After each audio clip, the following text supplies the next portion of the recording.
Assalamualaikum warahmatullahi wabarakatuh. Alhamdulillahirabbil alamin wa bihi nasta'in ala umuri dunya waddin. Wassalatu wassalamu ala asrafil anbiya'i wal mursalin wa ala alihi at-tayyibin at-tahirin wa ashabihil mayamin al-muntajabin. Amma ba'd. Para pemirsa Majulah Ijabi TV yang berbahagia, salah satu hikmah dan tujuan dari ibadah puasa adalah agar kita memiliki rasa kasih sayang terhadap sesama. Melalui rasa lapar dan haus, kita berharap dapat menjadikan kita menjadi pribadi yang rendah hati, karena kita sadar bahwa kita adalah makhluk yang lemah. Melalui rasa lapar dan haus, kita dituntut untuk merasakan lapar dan hausnya orang-orang yang selama ini merasakan lapar dan haus tidak saja di bulan suci Ramadan, tetapi dalam kesehariannya merasakan lapar dan haus. Kita dituntut untuk berempati terhadap sesama. Dalam satu riwayat yang sering kita dengar, Baginda Nabi Shallallahu Alaihi Wasallam dalam satu kesempatan beliau sering menunjukkan kasih sayang terhadap putrinya yang beliau cintai, yaitu Sayyidah Fatimah Az-Zahra alaihassalam, di tengah-tengah para sahabatnya. Dan beliau tunjukkan kasih sayang itu dengan kebiasaan beliau mengecup, mencium kening putri kesayangannya. Dan salah seorang dari para sahabat saat itu mengatakan, "Ya Rasulullah, saya belum pernah selama hidup saya melakukan apa yang telah engkau lakukan."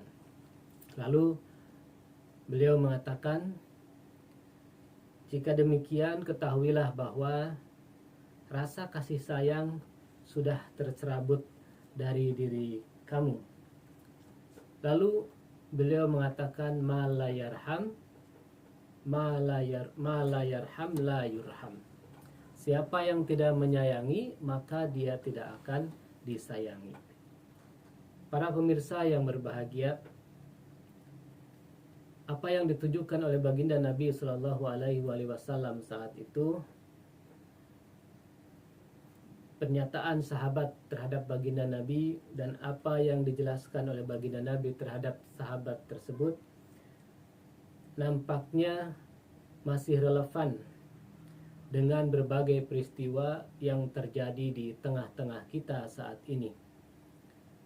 Tindakan kekerasan yang sering kita saksikan melalui berbagai pemberitaan di media yang mengindikasikan bahwa rasa kasih sayang ini sudah tercerabut dari sebagian umat, dari sebagian masyarakat kita.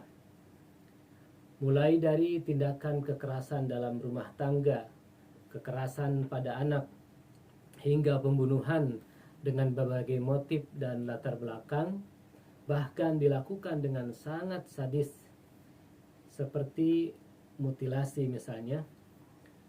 Dan kita tahu belakangan juga begitu viral satu kasus penganiayaan yang dilakukan oleh seseorang terhadap orang lain hingga menderita luka yang demikian parah.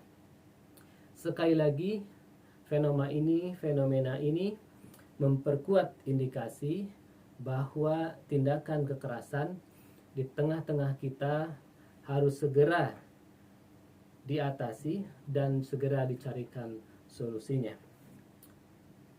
Lalu bagaimana Islam memandang dan memberikan solusi atas hal tersebut? Allah Subhanahu wa Ta'ala melalui salah satu ayatnya, yaitu dalam surat Al-Baqarah ayat 213, Allah berfirman, "A'udzu billahi minasyaitonir rajim. Bismillahirrahmanirrahim. Kanan nasu ummatan wahidah.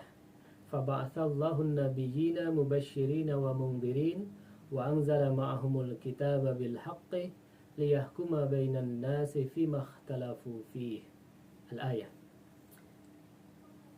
Para pemirsa, melalui ayat ini Allah ingin menegaskan bahwa Islam memberikan tuntunan dengan firman-Nya ini, kanan nasu ummatan wahidah, bahwa manusia itu pada awalnya merupakan umat yang satu, umat yang utuh satu sama lain. Dalam terjemahan Departemen Agama di situ ada keterangan ya, dalam tanda kurung, ketika terjadi perselisihan, setelah terjadi perselisihan di antara manusia, faba'atsallahu nabiyyin, maka Allah mengutus para nabi, mubasyirina wa mundhirin, untuk memberikan kabar gembira dan memberikan peringatan. Wa anzala ma'humul kitab, dan Allah turunkan bersama mereka, bersama para nabi itu, Alkitab bil haqqi, dengan hak, liyahkuma bainan nas, untuk memberikan keputusan di antara manusia, memberikan hukuman di antara manusia, fima ikhtalafu fih, dari apa yang mereka perselisihkan. Ayat ini menjelaskan bahwa Islam memberi tuntunan atas perselisihan yang terjadi di tengah-tengah umat manusia melalui para nabi dan rasul, agar memberikan solusi yang terbaik dari setiap masalah. Dan dapat kita ketahui bahwa solusi yang dianjurkan dalam Islam tidak ada satupun yang mengindikasikan penyelesaian dengan cara-cara kekerasan. Salah satu guru bangsa kita, Allah yarham, Kiai Haji Abdurrahman Wahid, yang biasa kita kenal atau kita sapa Gus Dur, di masa awal reformasi, ya, dalam sebuah orasinya beliau mengajak seluruh elemen bangsa ini untuk mengedepankan jalan damai dan menghindari tindakan kekerasan dalam penyelesaian masalah bangsa ini. Nah, kebetulan ditengarai saat itu indikasi tindakan kekerasan sudah mulai nampak di beberapa kota, bahkan daerah. Mulai terjadi pembakaran fasilitas-fasilitas umum, pusat perbelanjaan, hingga kekerasan seksual terhadap etnis tertentu. Dan beruntung saat itu kita keluar dari situasi yang seperti itu dengan cukup baik. Para pemirsa yang berbahagia, konflik yang terjadi antara manusia sebenarnya sudah terjadi sejak awal penciptaan manusia, yaitu ketika dua bersaudara dari anak Adam, yaitu Qabil dan Habil. Dan saat itulah kekerasan, yaitu pembunuhan pertama kali yang terjadi yang dilakukan oleh Qabil atas Habil, yaitu ketika keduanya diperintahkan oleh Allah Subhanahu wa taala untuk berkurban. Dan ketika Qabil mempersembahkan kurbannya, Allah tidak menerima kurbannya, sehingga timbul rasa hasud, rasa iri, dan berakhir dengan pembunuhan terhadap Habil. Dan ini terekam dalam surat Al-Maidah ayat 27 sampai dengan ayat 30. Salah satunya, idh qarraba qurbanan fatukubbila min ahadihima walam yutaqabbal minal akhar. Ketika kedua anak Adam itu berkurban, maka diterima dari salah satunya, yaitu dari Habil, dan tidak terima dari salah satunya, yaitu dari Qabil. Itulah yang menjadikan motivasi terjadinya kekerasan yang dilakukan oleh Qabil terhadap Habil. Dalam peristiwa ini kita melihat dua sosok yang kontras, yang berlawanan. Satu figur mewakili pembenaran akan tindakan kekerasan, sementara yang satu justru mewakili anti terhadap kekerasan. Dalam ayat berikutnya, yaitu ayat 28, di situ menggambarkan bagaimana Habil memberikan pelajaran kepada kita ketika kita dihadapkan pada satu konflik, maka yang harus diupayakan adalah jalan damai, ketimbang atau alih-alih kita mengedepankan kekerasan. Nah, dalam ayat 28 itu menjelaskan bahwa Habil mengatakan kepada saudaranya Qabil, seandainya engkau mengulurkan tanganmu untuk membunuh aku, maka ketahuilah, sungguh aku tidak akan mengulurkan tanganku untuk membunuhku, karena aku takut akan azabnya, akan murkanya Allah Subhanahu wa ta'ala. Itu yang disampaikan oleh Habil terhadap Qabil. Tapi nampaknya upaya Habil tidak berhasil, dan Qabil tetap melakukan apa yang dia inginkan, sehingga terbunuhlah saudaranya yaitu Habil. Nah, sikap Habil ini lagi-lagi menegaskan, memberikan tuntunan kepada kita bahwa Islam tidak mengajarkan untuk menghilangkan nyawa seseorang secara serampangan. Menurut Al-Habib Profesor Quraish Shihab, beliau menjelaskan bahwa hanya ada dua keadaan di mana seseorang itu diperbolehkan untuk melakukan pembunuhan. Yang pertama, dalam situasi peperangan, kita boleh untuk defense, untuk menjaga kehormatan, kita melakukan pembelaan dan melakukan pembunuhan. Lalu yang kedua, yang diperbolehkan adalah pembunuhan yang dilakukan oleh penegak hukum yang sudah merupakan keputusan pengadilan terhadap satu terdakwa, itu dibenarkan. Itu menurut beliau. Dan dalam Islam juga kita mengenal ada namanya qisas. Qisas itu artinya persamaan, ya, dimana sesuatu itu dituntut dengan yang sama, perbuatan yang sama ketika dia melakukan dosa yang sama. Misalnya dalam ayat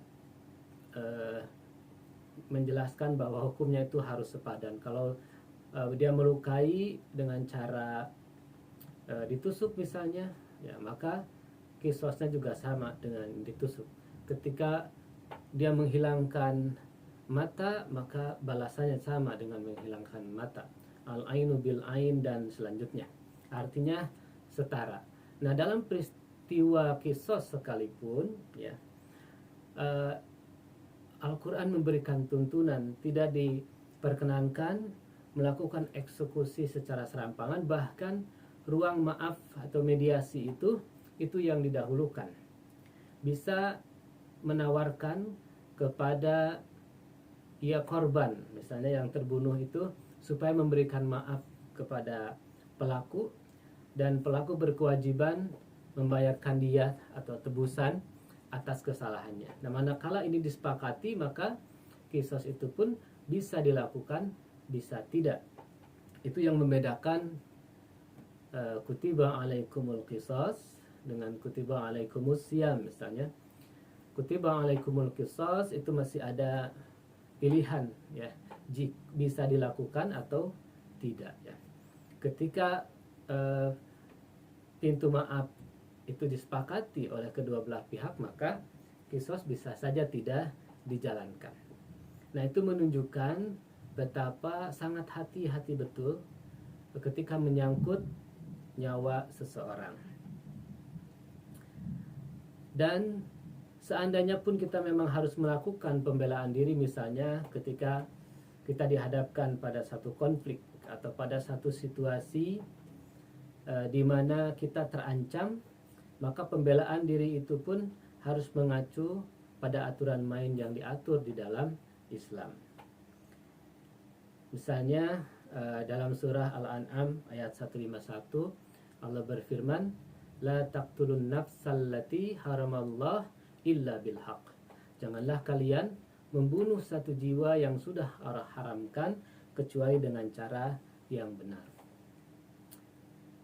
Sebagaimana kita tahu bahwa Islam atau dalam maqasid syariah, Islam itu salah satu tujuannya adalah memelihara 5 hal yang pokok. Yang pertama yaitu Islam memelihara ad-din, agama. Kemudian an-nafs, jiwa, al-akal, akal, kemudian al-mal, harta, dan kehormatan atau keturunan.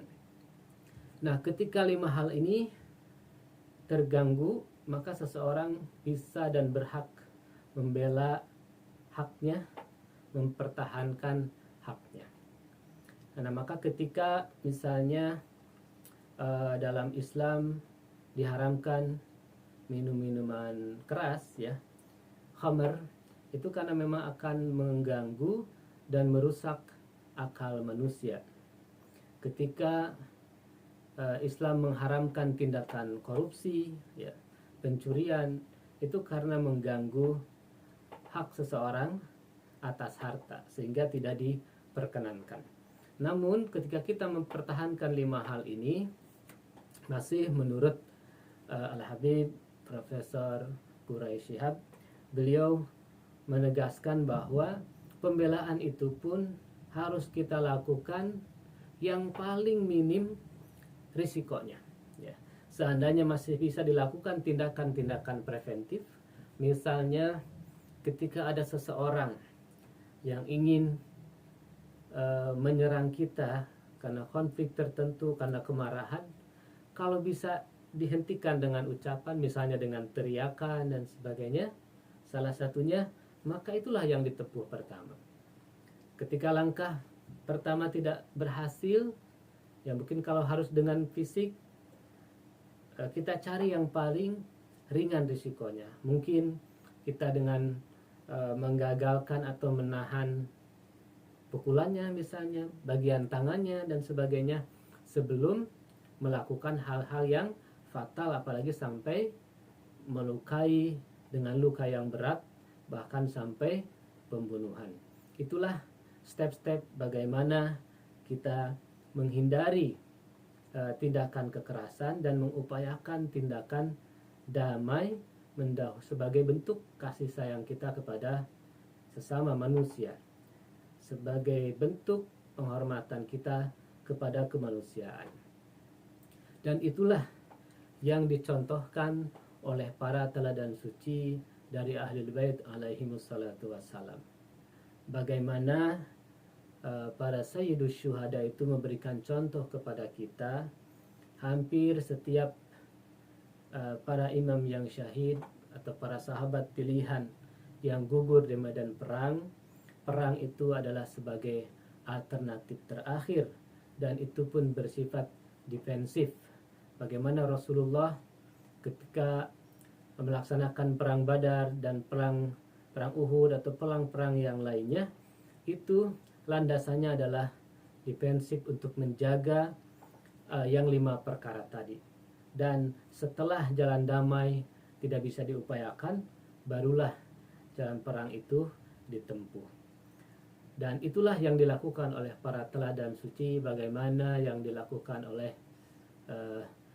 Imam Ali karamallahu wajhah ketika beliau dihadapkan pada satu konflik, pada satu keadaan, misalnya dalam peristiwa perang Jamal, beliau mengupayakan persuasif terlebih dahulu sampai upaya-upaya terakhir tidak terelakkan, baru sebagai upaya defense melakukan tindakan peperangan. Dan puncaknya bisa kita lihat bagaimana Sayyidus Syuhada Al-Imam Husain alaihi salatu wassalam memberikan teladan kepada kita, bagaimana beliau berupaya keras sampai detik terakhir menjelang pecahnya pertempuran di Karbala itu. Beliau berkali-kali mengupayakan supaya perang itu tidak terjadi, upaya damai itu bisa dilakukan. Tetapi sampai detik terakhir nasihat beliau diabaikan, peringatan beliau berulang kali tidak digubris, dan berakhirlah dengan syahid. Dalam satu riwayat dikatakan bahwa ketika Rasulullah pernah bersabda, ketika seseorang dihadapkan pada satu keadaan yang kacau, kegentingan, maka katanya jadilah kamu bagian yang terbunuh, jangan menjadi bagian yang kelompok yang membunuh. Dan itulah para teladan suci kita setelah berupaya semaksimal mungkin. Para imam mayoritas menjadi korban, menjadi yang terbunuh dari korban kekerasan oleh orang-orang yang dilakukan oleh musuh-musuh Allah yang sudah tidak lagi memiliki belas kasih, yang sudah tercerabut kasih sayang di dalam dirinya. Pemirsa Majulah Ijabi TV, dari fenomena ini, dari kekerasan yang kita saksikan di tengah-tengah kita saat ini, mudah-mudahan dengan ibadah puasa yang kita laksanakan ini menjadi satu momentum sebagai pengingat, alarm bagi kita semua. Dengan ibadah puasa, mari kita kembalikan nurani kasih sayang ini yang barangkali sudah tercerabut dari diri kita. Kita pikirkan ulang, kita evaluasi bahwa jalan kekerasan bukanlah jalan yang tepat dalam menyelesaikan berbagai masalah, tapi justru kasih sayanglah yang akan menjadikan solusi dalam hidup kita, menjadikan ukhuwah di antara kita semakin rekat dengan menebarkan kasih sayang di antara sesama.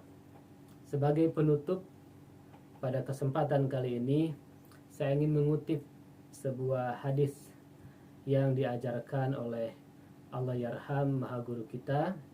Dan hadis ini bagi saya memiliki kenangan tersendiri karena beliau menyampaikan dalam satu momen di bulan suci Ramadan. Di saat itu kita sedang menyelenggarakan pesantren kilat untuk anak-anak muda, dan beliau menyampaikan satu sesi, dan itu diakhiri dengan membacakan sebuah hadis ini.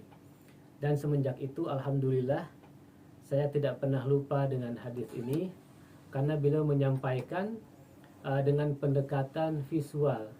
Beliau mengatakan kalau tidak ada yang lain yang bisa kalian dapatkan dari ceramah yang saya sampaikan, paling tidak katanya hafalkanlah hadis ini, dan supaya mudah menghafalnya saya bacakan dan saya visualisasikan dengan gerakan tangan beliau. Nah, hadis itu berbunyi begini, bahwa Rasulullah Shallallahu Alaihi Wasallam mengatakan, lil mu'min arba'u alamat, bagi seorang mukmin itu memiliki 4 tanda, memiliki 4 karakteristik. Yang pertama, wajhun mumbasitun, yaitu wajah yang ramah, wajah yang ceria, wajah yang selalu tersenyum. Kemudian yang kedua, lisanun latifun, tanda orang beriman itu lisannya tutur katanya santun, lisannya lemah lembut. Kemudian yang ketiga, wa qalbun rahim, hatinya penuh kasih sayang.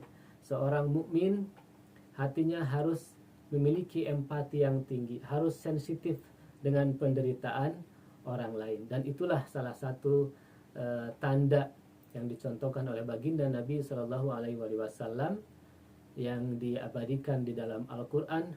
Beliau itu merasa berat ketika ada penderitaan umatnya, itu beliau yang merasakan berat, empati yang begitu tinggi terhadap umatnya. Dan yang keempat, tanda orang mukmin itu adalah wayadun mu'tiyatun, tangannya senang berbagi, senang menolong, senang membagi rezekinya dengan orang lain. Nah, itu wasiat yang ditinggalkan, yang disampaikan oleh Allahyarham. Hadis ini yang sangat berkesan bagi saya. Saya ulangi, lil mu'min arba'u alamat, bagi seorang mukmin itu ada 4 tanda. Wajhun mumbasitun, walisanun latifun, wa qalbun rahimun, wa yadun mu'tiyatun. Mudah-mudahan melalui ibadah puasa kita bisa menginternalisasikan karakteristik dan ciri-ciri orang mukmin yang tadi disampaikan oleh baginda Nabi Shallallahu Alaihi Wasallam, dan bisa kita simpulkan yaitu seorang mukmin harus memiliki sifat kasih sayang terhadap sesamanya. Mudah-mudahan bermanfaat. Demikian yang bisa saya sampaikan. Terima kasih. Mohon maaf jika ada yang kurang berkenan. Wa ma taufiqi illa billah. Alaihi tawakkaltu wa ilaihi unib. Wassalamualaikum warahmatullahi wabarakatuh.